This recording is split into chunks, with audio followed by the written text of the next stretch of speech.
Dear climate friend, in this video, I want to share my journey as a person concerned about climate change. I recently published a book called Facing the Climate Future Together, Voices of Advocacy and Action. And in this book, 33 contributors talk about their eco biography, how they are coping with the increasing threat that our planet is facing because of our excessive burning of fossil fuels.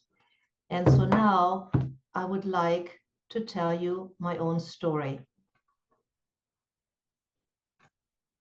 Eco-activism began for me because of a long-growing awareness of living on an endangered planet. Our Earth is plagued by selfish human interference with its abundance of resources. I've become convinced that time is running out, that greenhouse gas emissions are accelerating to an uncontrollable level, and that all the beauty of creation, which I love deeply, is in horrible jeopardy. The struggle for environmental justice is ongoing. We have indeed made some progress in some areas because climate deniers are now becoming a smaller and smaller minority. And thousands of people all over the world have experienced devastating disasters and are working together to find solutions for survival.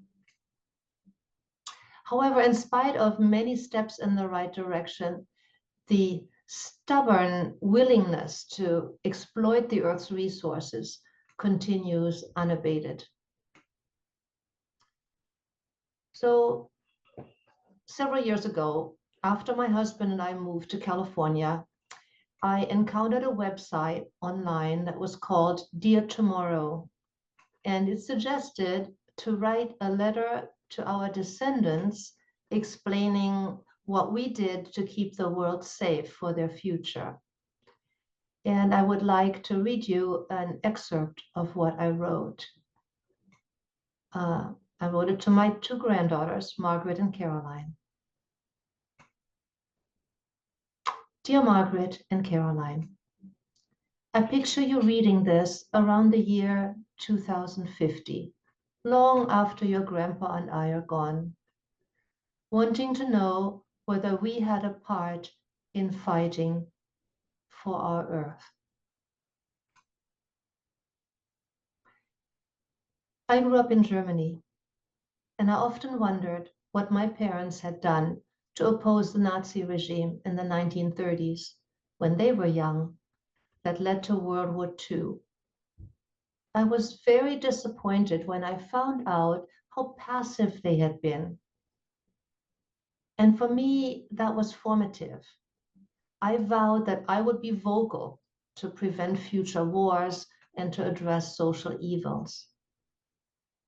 In the meantime, I have realized that it is very easy to be passive and that we are now in a situation that calls again for speaking out. Anyway, I had made this vow, and most of my time I worked as a teacher and writer and activist. So in the 1980s, when the Cold War raged between the United States and the Soviet republics, I feared for human survival, and I tried to advocate for peace in any way that I could think of.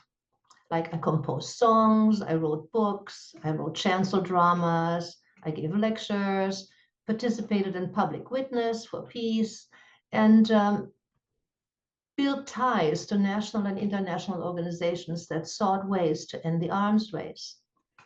Well, today we are facing a new crisis. Climate change is about to alter our world drastically.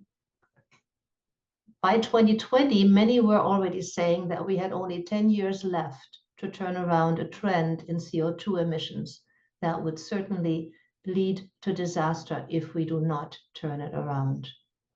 Already at that time, the world was seeing a frighteningly rapid increase in floods and droughts and melting ice caps and extinction of species, deforestation, fires, you name it, devastating storms. I want a world for you that is beautiful, with clean air and water, with biodiversity, with sustainable food production, and with just practices that do not harm our earth. So, Margaret and Caroline, if in your life you are given a chance to make the world better, take it. Don't worry about whether you will succeed. Look for others to join you in the effort. That's important because we cannot do it alone. If necessary, plunge in alone until others are ready to help. This earth is a gift. We are called to preserve it for ourselves and all living things. And always remember that no effort in the right direction is too small. And I sign this letter. With love, your Oma.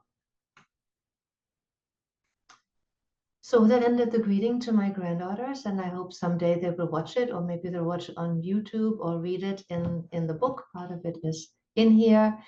But let me pick up on what I mentioned earlier.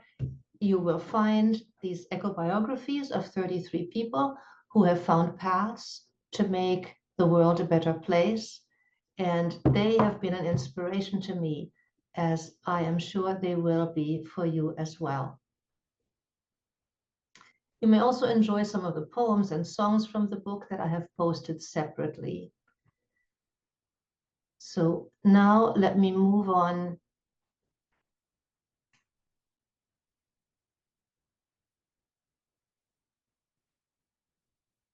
I want to use this opportunity to thank you all for what you do to preserve our beautiful planet. I'll be with you in spirit on the journey. Until next time, be sure to check out the other posts. Thank you so much. Bye-bye.